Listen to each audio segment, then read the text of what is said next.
Hello, welcome to the fourth lecture of Tripoli 23. The topic is on energy and potential, specifically on the work done on charges, the concept of voltage, equipotential surfaces, gradient, and energy density. From the previous lectures, I discussed on how to compute the electric field, first using Coulomb's law, which is the fundamental way of computing the electric field due to a charge distribution or a point charge. But this method can be quite complex, and different integrations are needed due to due to the different directions. Normally, ax hat, ay hat, and az hat. Second method is using Gauss law. So using Gauss law, you enclose a charge distribution with a closed surface of a certain symmetry. You can compute for the electric field by dividing the uh, electric flux by epsilon sub 0. And simpler than Coulomb's law, but we certainly need symmetry for that. Now, if is there another way to solve for the electric field? Maybe from some scalar function, because solving vectors is actually quite difficult, especially when you try to integrate them. There are a lot of factors that you need to consider, like does the unit vector change with the point? So if you try to integrate that, you cannot take the unit vector out of the integration factor. So it can be quite complex.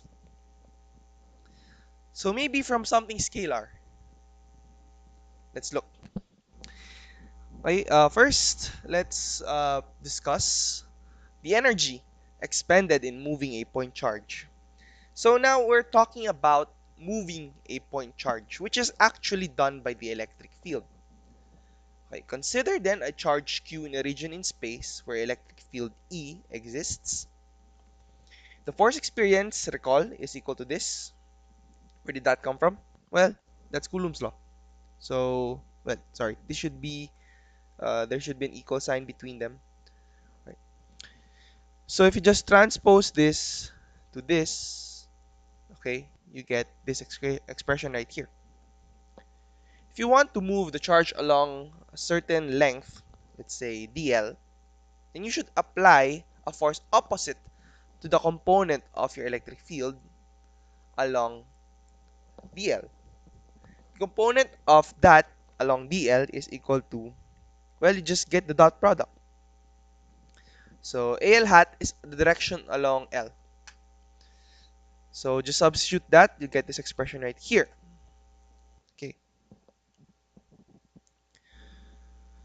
So then the force that should be applied is negative FEL to basically have the opposite force, right?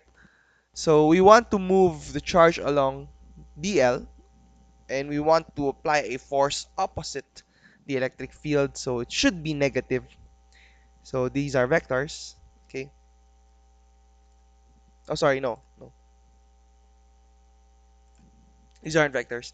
So this is a dot product, so the result is scalar. We need to apply a force magnitude that is opposite the sign of your electric field. Okay? So the work done is equal to the product of the force applied and the displacement. So that is equal to the force dotted to the displacement dl. And if dl is a differential length, then this is actually your differential work. Okay? So it's either this expression or this expression, where this vector right here is equal to your al hat dl.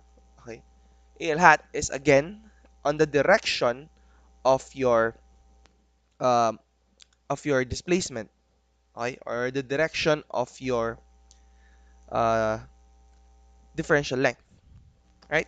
So the direction of movement basically.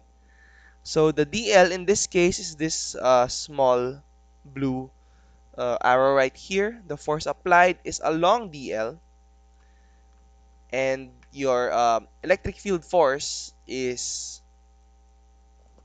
right here due to the direction of the electric field, and FEL is the projection of the electric field force opposite to your DL, okay?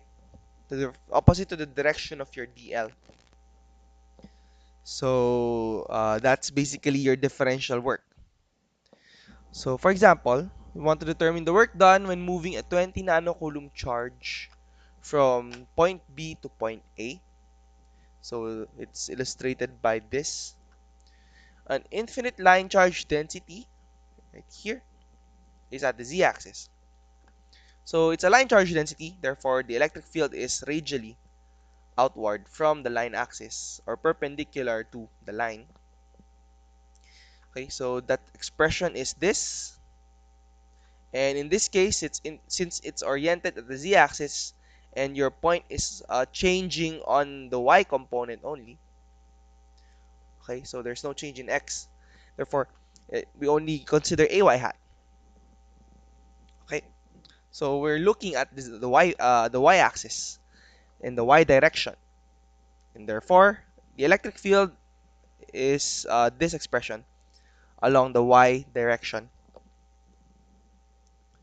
Okay, the distance between B and A, just basically uh, take the difference of A and B. You get this expression right here. DL is the magnitude of that distance, which is this. So it will only work again in very small distances, okay? So DL is this. And finally, you get your AL hat. And basically, you get your RAB. Divide it by the magnitude. You get this expression. Thus, we have the differential work is equal to negative of the force applied by the electric field dotted to your ALDL.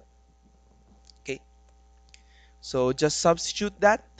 This Z component will be irrelevant because we only have an electric field along AY hat. And the work done is equal to 23.96 nanojoules. Okay, so why are we why is the work done here positive? Well, you can think of it this way. You are moving the charge. You're pushing this charge towards a point near the line charge density. And this line charge density is positive. Okay? It's positive. Your charge, the charge that you're moving is also positive. If you try to move this positive charge nearer the source of the electric field, then you are exerting effort just to make it nearer, right? You're exerting effort just to make it nearer. Therefore, you're uh, creating positive work. Okay? You're creating positive work. Kind of like when you are lifting an object from the first floor to the second floor. It takes a lot of work. You're gonna be tired. But when you move the object from the second floor to the first floor, it's easier. Okay? You can actually let it drop if it's not gonna break. Okay? And you did negative work because you did not exert any effort at all. In fact, it's gravity that exerted effort on you. So you attribute the work to an external force that is not you, therefore it's negative. Okay? So in this case, we assume the positive work to be the one where the external force, some external force, okay? Some external force to put an effort on the charge. That's where your positive work comes from. Okay? So some remarks on work equation. Again, this is just differential work on a differential length. And it's a dot product, therefore there is a condition where the differential work is equal to 0. Okay? So there are two ways. It's either when there's no electric field, no length, or the charge is 0. Okay, that's just a trivial condition. But also, it could happen when this dot product becomes zero. That is, your differential length is actually perpendicular to the direction of the electric field, or dl is normal to the electric field. So the work required to move the charge a finite distance then, so we just integrate this expression. So instead of a differential distance, it's a finite distance, and this is the work done. Okay, and this is actually called the line integral over a specified path. Okay, so recall that we have a surface integral from before in Gauss law, integral of d dot ds. Now we have this, what we call a line integral, which is the integral over a specified path. Okay, so the line integral looks something like this. So the work done on a moving charge q from point B, sorry, to point A, so this is the path, okay, is the sum of the work done on each segment, okay, moving the charge on each segment or along each segment. Assume then that there's an electric field that is flowing towards the positive y, okay, so it's noted right here. The actual electric field is this, okay. It's just the basically, if you want to get the total work done, you just need to get the work done from this point to this point right here, this point to this point, this point to this point, etc., etc. You can approximate the line, the path that way. Okay? And you get the projection of the electric field along the path. Okay? Get the projection of the electric field along the path, and okay, there you go. And you add them all up times their differential length, delta L1 in this case, delta L2 in this case, and delta L3 in that case. Add them all up, and you get your total work done. Okay, so just note that in this case, the electric field is constant at the in the figure. Okay, so this is your line integral now. If we approximate all the delta L's to be very small, so you can obtain the expression in this case. Okay, so note it's LBA. The first subscript is where the charge came from, and A is where the final point or the final destination of the charge. Okay, so this expression, just note, is only valid if the electric field is constant. We want to generalize that by using this. Okay, so these two, sorry, not the only last one, these two are only valid if the electric field is constant. Okay, so example. Determine the work done by moving a 2 coulomb charge from B to A, where B is this point, 1, 0, 1, okay, and A is this point, 0 0.8, 0 0.6, 1, along the shorter arc of the circle from here to here, and Z is equal to 1. Okay, in the presence of your non-uniform electric field, this one. Okay, so the work done is negative integral from point B to point A, and just substitute that here,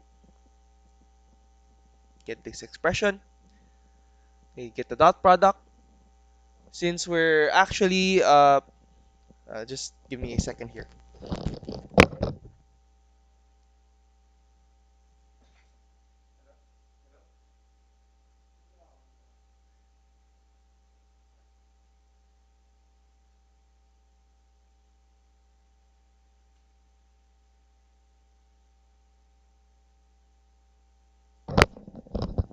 I apologize about that. Okay, let's continue. Since we're looking at the Cartesian coordinates, let's use the differential length of the Cartesian coordinates dx ax hat plus dy ay hat plus dz az hat. Okay? So this is your electric field expression, and this is your dl in vector form. So get the dot product, we get this. Okay? And since we're looking at a circular path, this y is dependent on x. Okay, so that expression came from this circle. So just get the expression for y. Okay, so y is equal to square root of 1 minus x squared. So be careful with this one. Okay, so if you look at this if you look at these points 1 0 1, okay, it's from here, and 0.8 to 0.6, it's right here. Okay, it's always on the positive y-axis. Therefore, this expression should always be positive. Okay?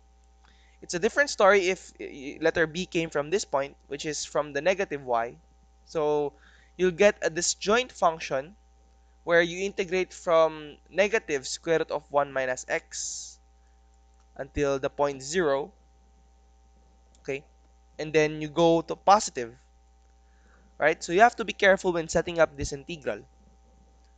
So it's positive here because y is always positive from the points that we are interested in.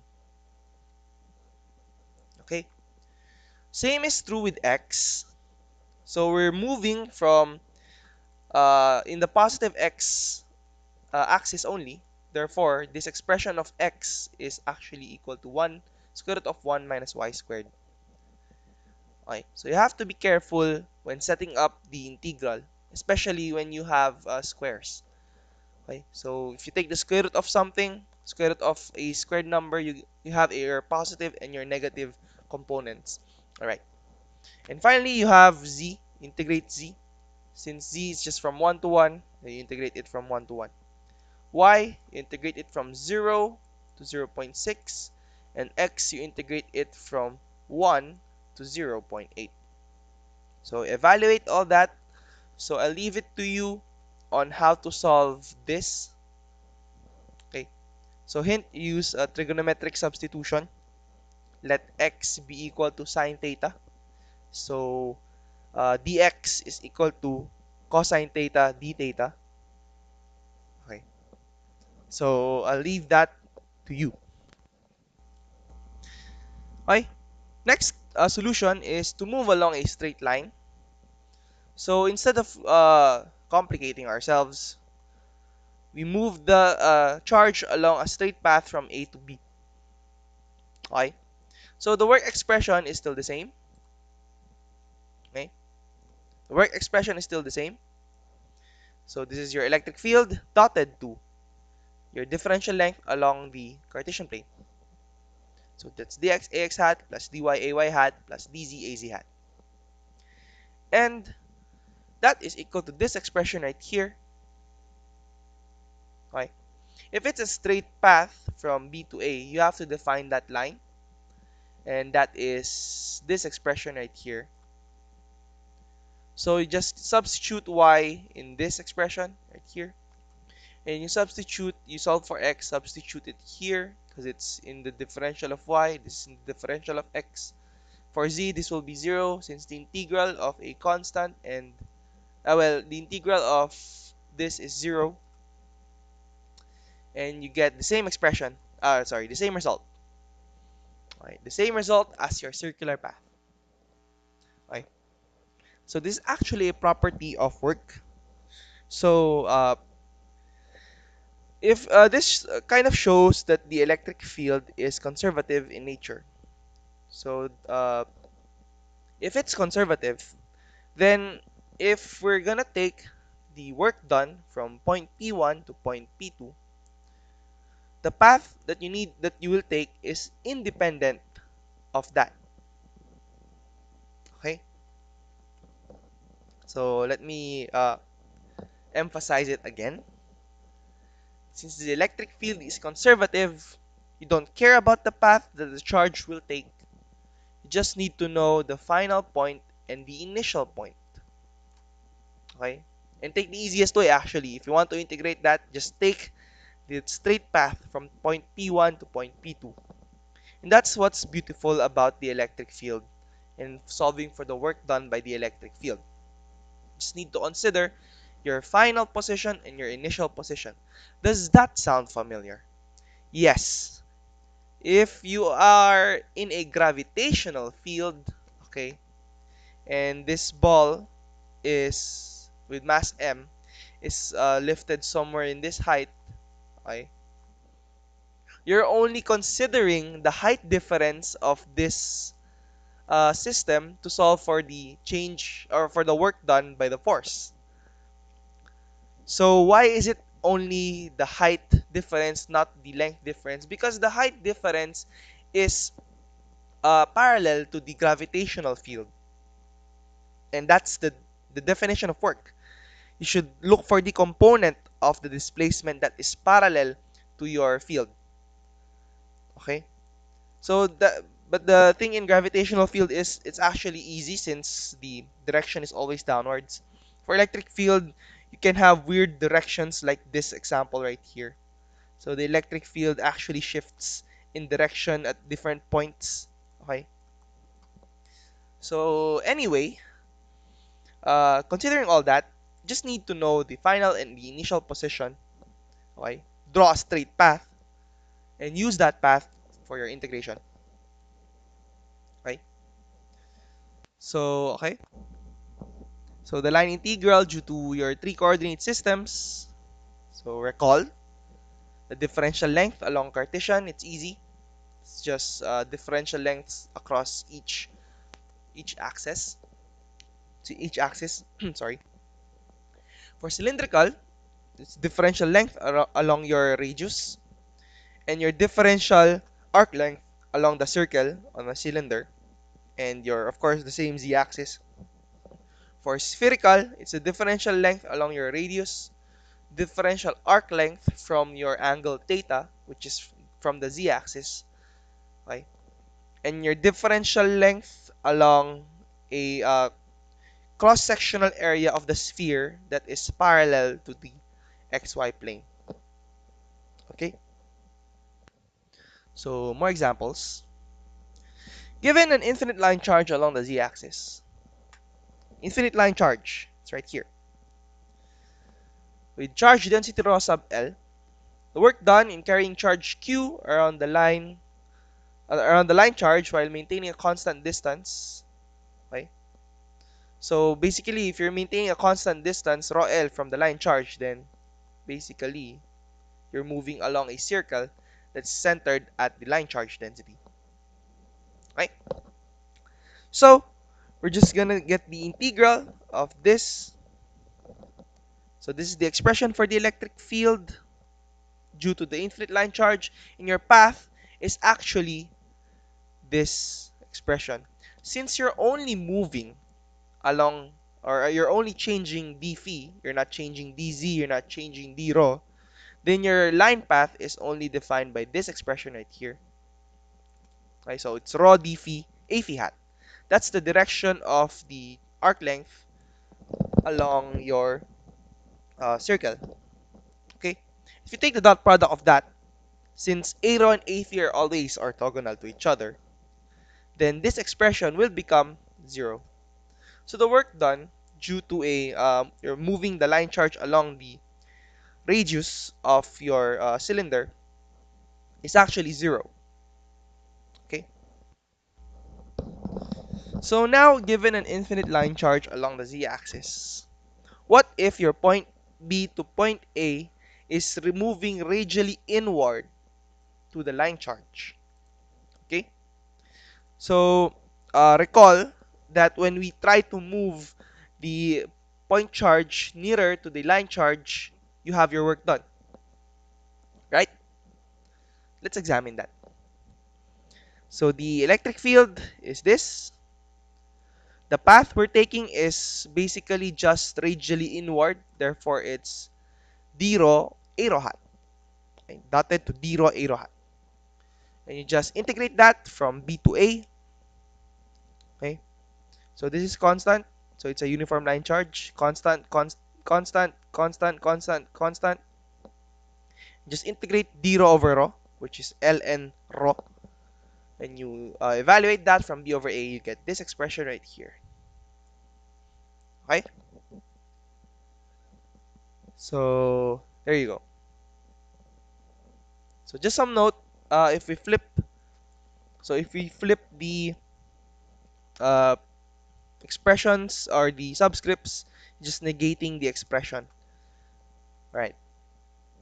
So again, another example. Given an electric field with that function, find the work done carrying a 6 coulomb charge from these points.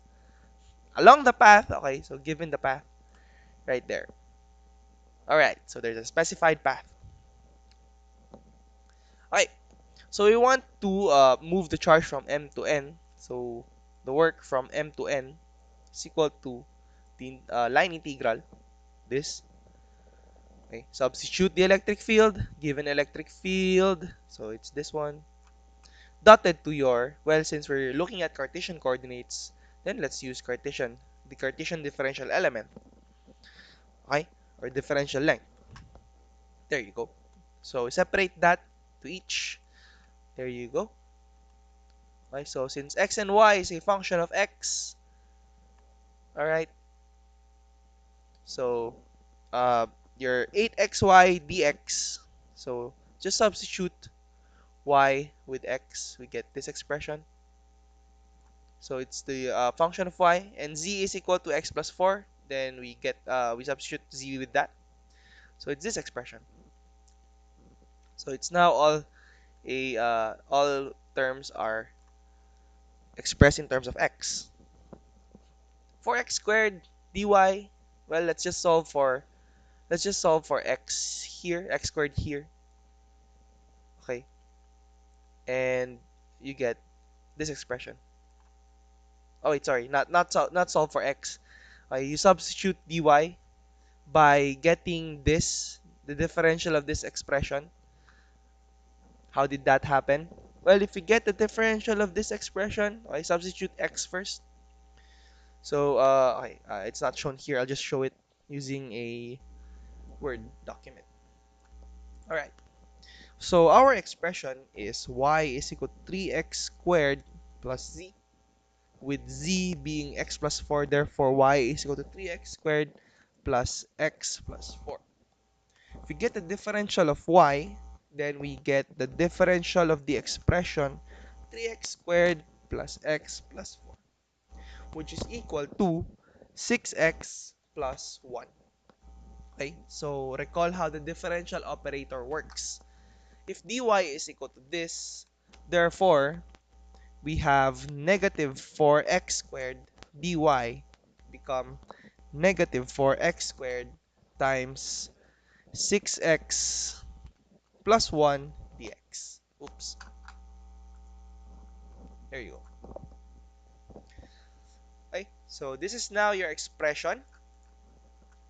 And similarly, well, just use this expression, get the differential of this expression, dz becomes dx. Okay, you can now integrate that from x, and we're just considering x here. X is from 1 to 2. Okay, so substitute that, do the integration, okay, and do the integral on each term of the polynomial. Okay, so I'll leave that to you to solve or understand. So this is just integral, everyone. It's not it's not rocket science. No, I'm just kidding. Anyway, so that's just integral, and the work done is 1,530 joules. Okay. Any questions? If you have any questions, just leave a comment. Okay. Oops, sorry. If you have any questions, just leave comments. And this concludes the first part of the fourth lecture. Okay. and see you when I see you.